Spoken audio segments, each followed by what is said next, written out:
In this section, I will guide you through the agent's application and show you how the chat looks like from the inside, what type of customers information you can see from your app, and how to use archives and the tickets. Let's start with the LiveChat application. To answer your chats, you'll have to use one of our applications. You can use the one that's available in your web browser, which requires you to just log into the browser application and authenticate yourself with your login and password. You can also use our desktop application and run it directly from your desktop. We also have the mobile apps that you can install on your iOS and Android devices. The chat section is the place where your agents will spend most of the time. There, you'll be able to see all the current chats assigned to the agents. By default, one agent can handle up to 6 chats at the same time, but you can customize this number. I will show you how to do that in the next video. In the first column, you'll see all chats that are assigned to you as an agent. As you can see, I currently have one active and one inactive chat. This active chat also has a notification here, so I know that the customer sent me some messages. Let's check it out. The customer filled out the pre-chat survey, so I can see all of the pre-chat information here. Also, this is the first greeting message that the customer received from me. You can see the customer's first message and a sneak peek of the message that he's currently typing. Let's jump to the point of view of the customer. As you can see, the customer is still typing a question. From the agent's side, I can see the typed message in a real time, so I can start to prepare my answer and just simply wait for a customer to send me his message. As you can see, a customer can't see my message, so I can safely prepare my answer for him, saving mine and his time. To speed up this process even more, we created another function that we call canned responses. This is the function that, thanks to shortcuts, allow you to quickly place long messages in the chat.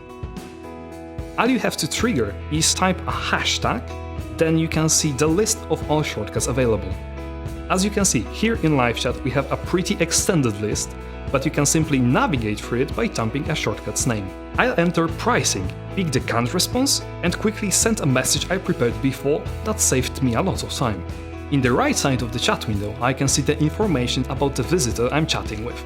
Here we can see some general information, like the geolocation or the tickets that this customer has had with us, and many others. For the reporting purposes, you can also assign tags to the chat. Tagging chats will help you to segregate the chats among multiple different topics that you'll have. Let's say that you want to tag the chats about your billings and your support cases separately. You can use the tagging function easily and, for example, mark this chat as a support chat. Later, you'll be able to filter your repos based on the tagging filter, which I will show you in the next video. As I've mentioned, this information will be available for you anytime during the chat, and even when the chat is over, it's still visible for you to browse. In some free time, when not answering any of chats, you can visit the customer section, where you will see all of the customers that are currently browsing your website. This is the list of all the customers that are currently on our page, and you can see it thanks to implementing LiveChat code to the website. That's why we recommend to place it on all of the pages of your domain. You can pick the customers from this list by simply hitting Start the chat, or you can start it with some custom message.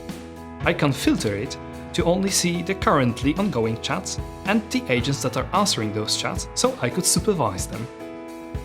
If I'm an admin or a supervisor of this agent, I can hit the Supervise button and see this chat in a real time. Once the chat is over, it will be automatically placed in the archive section. Here you can see all the chats that took place on your license from the very first day of your chatting adventure. Those archives are available for you anytime you want, until your license stops working. You can search your archives by certain phrase, an email address, or use filters to find a specific type of message. As you can see, it looks very similar to the chat, so you can see the content and the information about your customer in the right side of the screen. The last section that I want to talk about is the tickets section.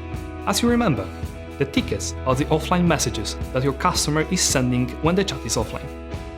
When your chat is offline and your customer is leaving you an offline message, your agents will receive an email notification saying that there's a ticket waiting to be replied. Later on, it will appear as an open ticket visible for an agent. I can then click on this ticket and see the message that the customer left for me. I can also leave an internal comment for the ticket, which only I can see. Your customer will not be able to see this message.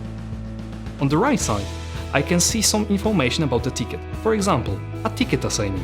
I can assign the ticket to myself or choose another member of my team when I, for example, want to forward it to a tech person. I can type the reply to the ticket. And another great thing is that canned responses also work for the tickets. So I can create a canned response for my tickets and answer them much faster. And that concludes the section about chats, customers, archives, and tickets. Stay tuned.